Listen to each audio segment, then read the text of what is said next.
दीनानाथ मंगेशकर रुग्णालयाचा लेखी अहवाल उद्या महिला आयोगासमोर सादर होणार।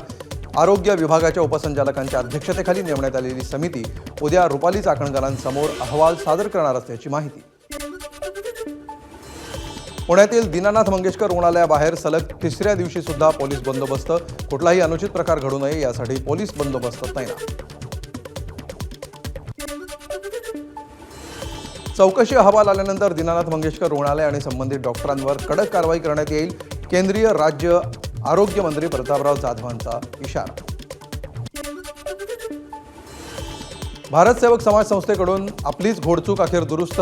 संजीव सन्याल यांची गोखले इन्स्टिट्यूटच्या कुलपतीपदी पुन्हा नियुक्ती। सचिव मिलिंद देशमुखांवर कारवाई करायचं सोडून सन्यालांना हटवलं। गैरसमजातून सन्याल यांना हटवलं अशी संस्थेकडून कबुली।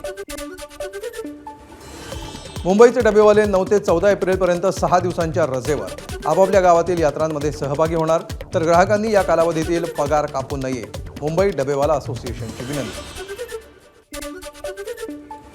ठाण्यातील माजिवडा मेट्रो स्टेशनवर 20 एप्रिलपर्यंत मेट्रोचं छत उभारण्याचं काम। या काळामध्ये या परिसरातील वाहतुकीत बदल, पर्यायी मार्गाने वाहतूक सुरू।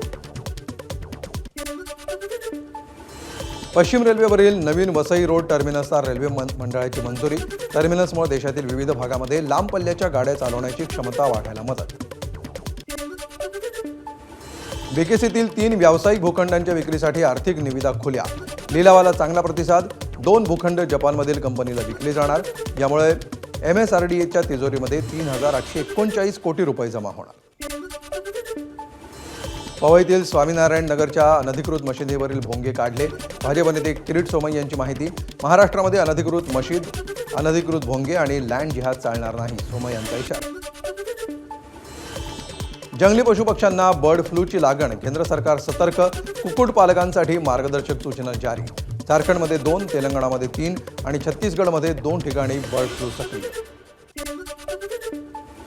दूध भेसळ रोखण्यासाठी नवा कायदा। अजामीनपात्र गुन्ह्यासह दंडाची रक्कम वाढणार। वाढत्या दूध भेसळीला लगाम घालण्यासाठी राज्य सरकारचा निर्णय। शिंदेंच्या शिवसेना ठाणे लोकसभा संपर्क प्रमुखपदी मनोज शिंदे यांची नियुक्ती। काँग्रेसमधून आलेल्या शिंदेंच्या नियुक्तीमुळे शिवसेनेतील निष्ठावंत नाराज असल्याची सूत्रांची माहिती। भाजपच्या स्थापना दिनी मुख्यमंत्र्यांनी साधला भाजप कार्यकर्त्यांशी ऑनलाईन संवाद। भाजपने 1,51,00,000 सदस्यांचं राज्यातलं लक्ष्य पूर्ण केलं। येणाऱ्या काळामध्ये भाजपला आणखी पुढे न्यायचं आहे, मुख्यमंत्र्यांचं कार्यकर्त्यांना आवाहन। मुंबईतील नरिमन पॉइंटच्या भाजपच्या प्रदेश कार्यालयामध्ये वर्धापन दिनानिमित्त कार्यक्रमाला भाजपचे नेते किरीट सोमय्या आणि विश्वास पाठक यांची प्रमुख उपस्थिती। भाजपच्या स्थापना दिनानिमित्त नागपूरमध्ये मुख्यमंत्री देवेंद्र फडणवीसांच्या उपस्थितीत कार्यक्रम संपन्न। केंद्रीय मंत्री नितीन गडकरी, चंद्रशेखर बावनकुळे यांची होती उपस्थिती। यावेळी नागपूर महानगर भाजप कार्यालयाचं भूमिपूजनही संपन्न। ठाकरेंच्या शिवसेनेकडून कम्युनिकेशन विंगची स्थापना। उद्धव ठाकरेंच्या हस्ते शिवसंचार सेनेच्या लोगोचं अनावरण।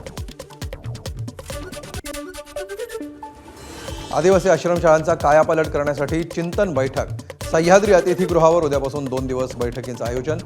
सर्व प्रकल्प अधिकाऱ्यांना हजर राहण्याचे आदिवासी विकास मंत्री अशोक उईके यांचे निर्देश। पानिपत शौर्य स्मारकासाठी बनवलेल्या समितीची उद्या मुंबईत बैठक।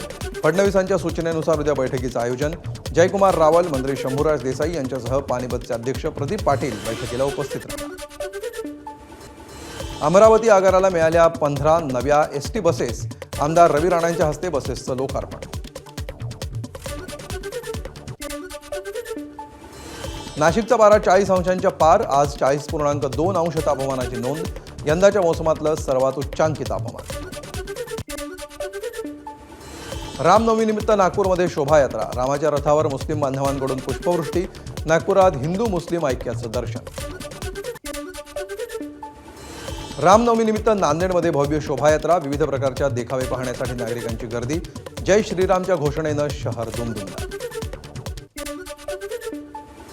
रामनवमीनिमित्त नाशिकच्या तपोवनातील रामसृष्टीमध्ये दर्शनासाठी भाविकांची गर्दी। रामायण काळामध्ये प्रभू श्रीरामांनी तपोवनमध्ये वनवास केल्याची आख्यायिका। पालघरमध्ये सार्वजनिक बांधकाम विभागाचा भोंगळ कारभार। 1.5 किलोमीटरपेक्षा कमी रस्त्यासाठी तब्बल 4.5 कोटी रुपये मंजूर। तरी कामं निकृष्ट दर्जाची होत असल्याचा स्थानिकांचा आरोप। एबीपी माझा, उघडा डोळे बघा नीट।